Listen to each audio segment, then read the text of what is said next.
जय श्री राम, जय हनुमान, जय बालाजी महाराज की जय, माता रतनगढ़ वाली जय, महाराज कुंवर बाबा सरकार की जय हो। हम किसी भी मंत्र को या किसी भी साधना में बैठे हुए हैं, किसी मंत्र साधना में बैठे हुए हैं, तो उसके लिए ज़रूरी क्या होता है? मुख्य तौर पे कुछ बहुत महत्वपूर्ण नियम बताऊंगा आपको, जो अपने कर लिए आपको सफलता 100 के 100% होगी। यदि आप किसी मंत्र को ब्रह्म मुहूर्त में जाप करते हैं, है ना, किसी भी मंत्र को यदि आप ब्रह्म मुहूर्त में जाप करते हैं, यानी कि 4 बजे से लेकर 5:30 बजे तक, 4 बजे से लेकर 5:30 बजे तक यदि आप किसी मंत्र का जाप करते हैं, किसी भी साधना के लिए बैठते हैं, किसी शक्ति को सिद्ध करने के लिए बैठते हैं, तो आपको सफलता 100 के 100% होगी। अब बात आती है जाप करने की। जाप कैसे होता है?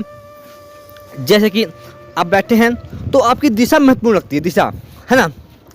आप जो है यदि हनुमान जी की साधना कर रहे हैं, पंचमुखी हनुमान जी की, है ना, तो आप उत्तर के लिए मुख करके बैठ सकते हैं। माता काली कर रहे हैं तो उत्तर दिशा के लिए मुख करके बैठ सकते हैं, है ना। और शिव जी कर रहे हैं तो भी आप बैठ सकते हैं पूर्व पश्चिम, ठीक है।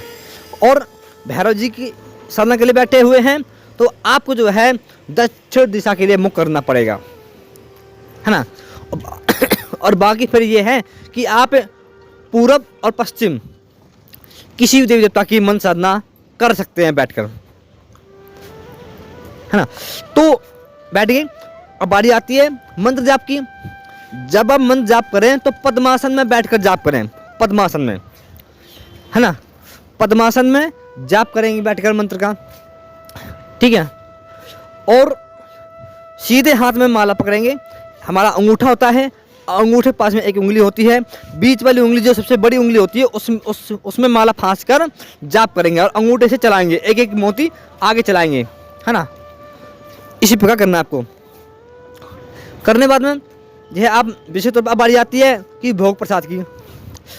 आप जिस देवी देवता की साधना के लिए बैठे हुए हैं तो उसमें भोग प्रसाद जो भी मानो बालाजी महाराज हैं या कुंवर बाबा हैं तो उनको बतासे भोग लगा दें, मिर्ची भोग लगा दें, गुड़ चने भोग लगा दें कुंवर महाराज को, है ना। लड्डू पेड़े भोग लगाते हैं कुंवर बाबा को।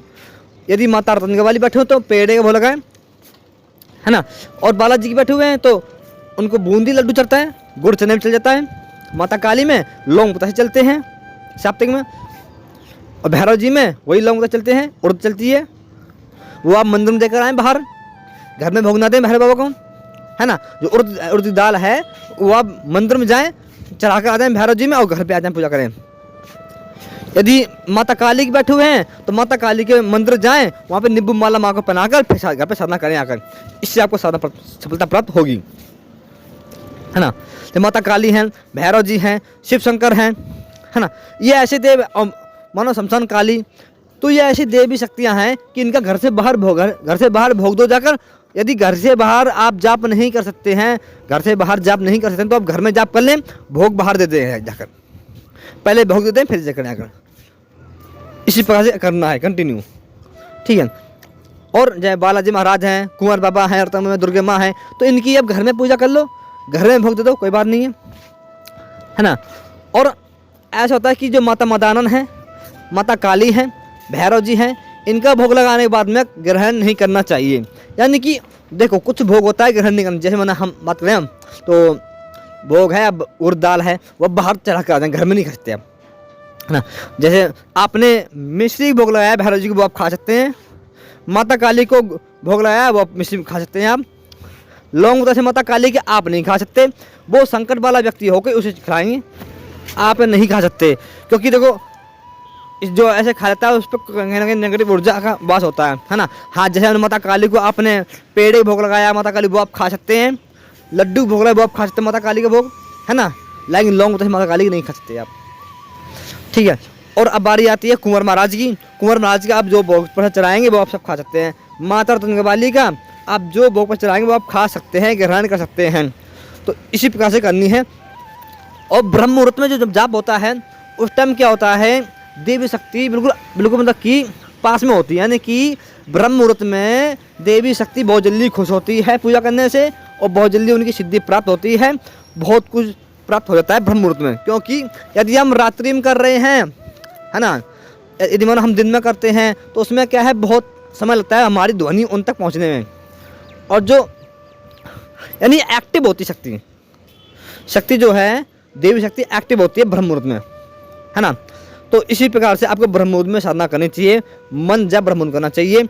और देखो ऐसा है, मैं आपको सलाह तो यही दूंगा कि आप यदि नॉर्मल जाप कर रहे हैं तो आप बिना गुरु कर लें, कोई बात नहीं है। लेकिन यदि आप कोई मंत्र वैसी तंत्र मंत्र साधना कर रहे हैं तो उसके लिए आपका गुरु होना आवश्यक है। गुरु नहीं है तो आप मार कहीं ना कहीं खा जाएंगे। आपको कुछ पता नहीं है, ज्ञान नहीं है, आप करने बैठ जाओगे। मानो एक बात देखो, आपको कभी साइकिल चलानी, आपने साइकिल चलाया नहीं और आप बाइक लेकर चल दोगे तो आप गिर जाओगे ना। तो इसीलिए ठीक है, इसी प्रकार से आपको सफलता प्राप्त 100 के 100% होगी, जैसे हमने भी सफलता प्राप्त की है और आप भी सफलता प्राप्त करें इसी प्रकार से, ठीक है। और वीडियो अच्छी लगे लाइक करें और जो हमारे चैनल को सब्सक्राइब करना बिल्कुल ना भूलें और बेल आइकन घंटी भी जरूर दबा दें। हम ऐसी अनेक जानकारियाँ आपको देते रहेंगे। जय श्री राम, जय हनुमान, जय माता रत्न वाली, जय महाराज कुंवर बाबा की, जय मेरी मात कालका रानी।